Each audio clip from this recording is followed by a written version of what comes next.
muy buenas a todos y bienvenidos al análisis y explicación del artículo 62 de la Ley 39/2015 del Procedimiento Administrativo Común de las Administraciones Públicas orientado para opositores. Un artículo 62 que habla sobre el último y cuarto forma de inicio del procedimiento de oficio, que es el inicio del procedimiento por denuncia. Y dice el 62.1. Se entiende por denuncia el acto por el que cualquier persona, en cumplimiento o no de una obligación legal, pone en conocimiento de un órgano administrativo la existencia de un determinado hecho que pudiera justificar la iniciación de oficio de un procedimiento administrativo. Así que, si a bote pronto puede parecer que este procedimiento se inicia a solicitud del interesado, ya te dice el 62.1 que esto no es así, que la denuncia es una forma de iniciación del procedimiento de oficio. Y te dice la Ley 39 que se entiende por denuncia. Pues un acto en el que cualquier persona, ya no estamos hablando de órganos administrativos, estamos hablando de personas, en cumplimiento o no de una obligación legal, le chivatea a un órgano administrativo, pone en conocimiento de un órgano un hecho que pudiera justificar la iniciación de oficio. Importante, de oficio. Es decir, una persona va a la administración, dice que ha pasado algo, por ejemplo, se están malversando recursos públicos, fondos públicos. Y ya la administración decide si iniciar o no, de oficio. Simplemente el denunciante pone en conocimiento el hecho. Así que es un procedimiento de iniciación de oficio. Bien, seguimos. 62.2. Las denuncias deberán expresar la identidad de la persona o personas que las presentan y el relato de los hechos que se ponen en conocimiento de la Administración. Cuando dichos hechos pudieran constituir una infracción administrativa, recogerán la fecha de su comisión y, cuando sea posible, la identificación de los presuntos responsables. Sí que 62.2 habla del contenido de las denuncias. Contenido brevemente. En primer lugar, debe expresar la identidad de quien denuncia. ¿Quién soy yo? Que yo soy el denunciante. ¿Quién soy? O, si son varios, persona o personas. Y también el relato.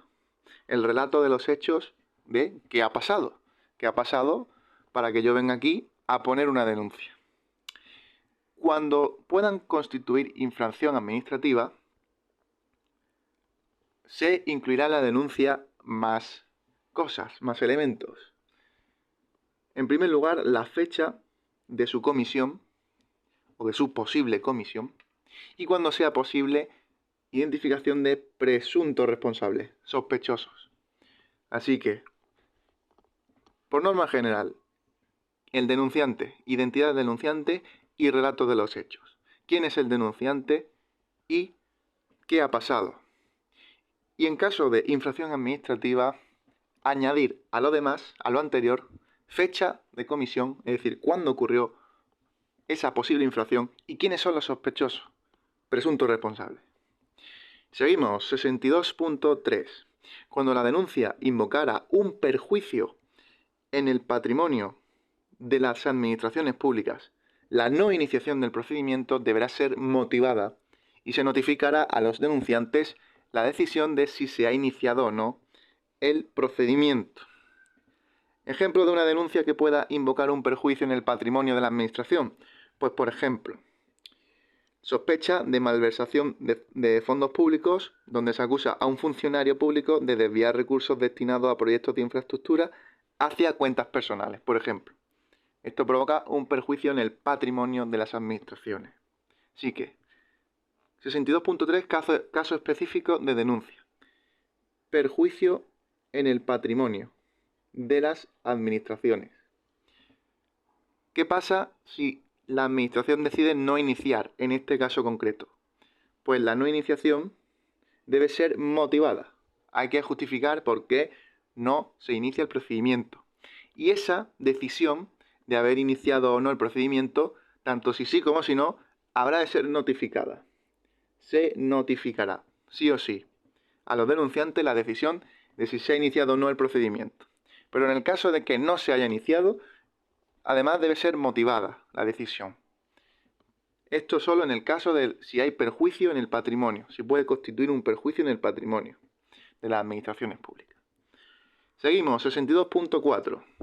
Cuando el denunciante haya participado en la comisión de una infracción de esta naturaleza y existan otros infractores, el órgano competente para resolver el procedimiento deberá eximir al denunciante del pago de la multa que le correspondería u otro tipo de sanción de carácter no pecuniario, cuando sea el primero en aportar elementos de prueba que permitan iniciar el procedimiento o comprobar la infracción, siempre y cuando en el momento de aportarse aquellos no se disponga de elementos suficientes para ordenar la misma y se repare el perjuicio causado.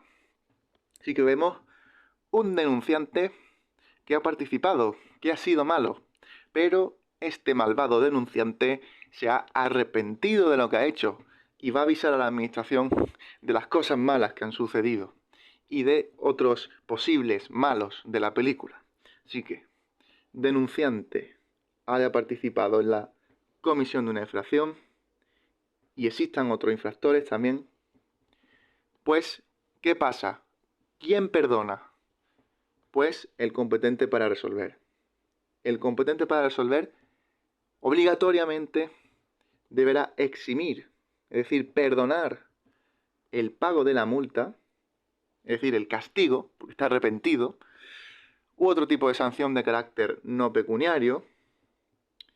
Una sanción de carácter no pecuniario es una medida disciplinaria o punitiva que no implica el pago de una multa o una indemnización económica. Por ejemplo, podría ser la suspensión temporal del ejercicio de determinadas funciones, inhabilitación para ocupar cargos públicos, una amonestación pública. Es decir, cuestiones no dinerarias. Bien, en el caso, repetimos, de que el denunciante haya sido malo y avisa a la administración de que ha sido malo y de que hay otros malos, el competente para resolver, ojo, el competente para resolver, obligatoriamente deberá perdonarle la multa u otro tipo de sanción que correspondiera. Condiciones para ello. Hay condiciones, no solo vale arrepentirse. La primera condición es que sea el primero en aportar elementos de prueba. Debe ser el primero. Si ya han ido 800 más a aportar elementos de prueba, pues ya no tiene mérito el perdón, el arrepentimiento, que permitan iniciar el procedimiento o comprobar la infracción. Siempre y cuando, en ese momento, no haya elementos suficientes para ordenar esa iniciación del procedimiento. Si hay elementos suficientes, pues ya esos elementos de prueba no suponen nada para la administración. Y la segunda condición para poder perdonar a este posible infractor es que se repare el perjuicio causado. Si se repara el perjuicio causado y si eres el primero en aportar elementos de prueba, el competente para resolver deberá eximir al denunciante de la multa o sanción no pecuniaria. Bien, segundo párrafo, asimismo, el órgano competente para resolver deberá reducir el importe del pago de la multa que le correspondería o en su caso la sanción de carácter no pecuniario cuando no cumpliéndose alguna de las condiciones anteriores el denunciante facilite elementos de prueba que aporten un valor añadido significativo respecto de aquellos de los que se disponga.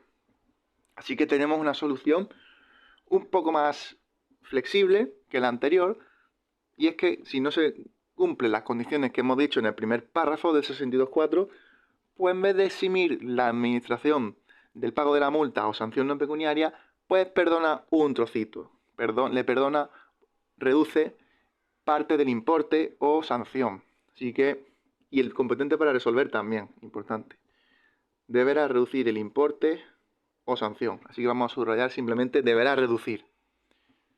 Cuando no cumpliéndose alguna de las condiciones, facilite elementos de prueba que aporten un valor añadido significativo. Ya no tiene que ser el primero en aportar elementos. Ya se han aportado elementos de prueba previamente, en este caso. Y ahora este denunciante aporta nuevos elementos que aportan un valor añadido significativo. No son ya los primeros, pero aportan un valor. Por tanto, en vez de eximir totalmente, pues vamos a reducir el importe, ya que un valor añadido siempre va a ser menos valioso que la primera prueba de una posible infracción. Tercer párrafo. En ambos casos será necesario que el denunciante cese en la participación de la infracción y no haya destruido elementos de prueba relacionados con el objeto de la denuncia. Esto parece lógico. Si el denunciante sigue siendo malo, pues ¿para qué vamos a perdonarle la multa? Así que, nuevo requisito, que el denunciante cese y que no destruya elementos de prueba. Que no esconda cosas y que no rompa nada. Bien, y 62.5, muy importante, posible pregunta de examen. La presentación de una denuncia no confiere por sí sola la condición de interesado en el procedimiento. Claro, porque esto es una forma de iniciación de oficio. La administración puede decir o no iniciar el procedimiento. Así que, por sí sola, no da la condición de interesado la presentación de una denuncia. Así que, una denuncia no confiere condición de interesado por sí sola.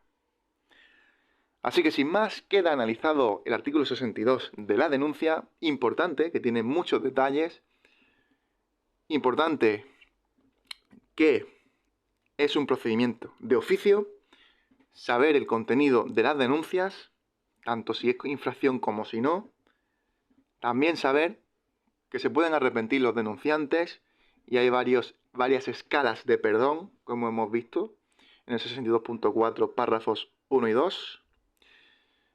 Importante que el denunciante debe cesar en la infracción, no destruir las cosas y que, por último, la presentación de denuncia no confiere por sí sola la condición de interesado.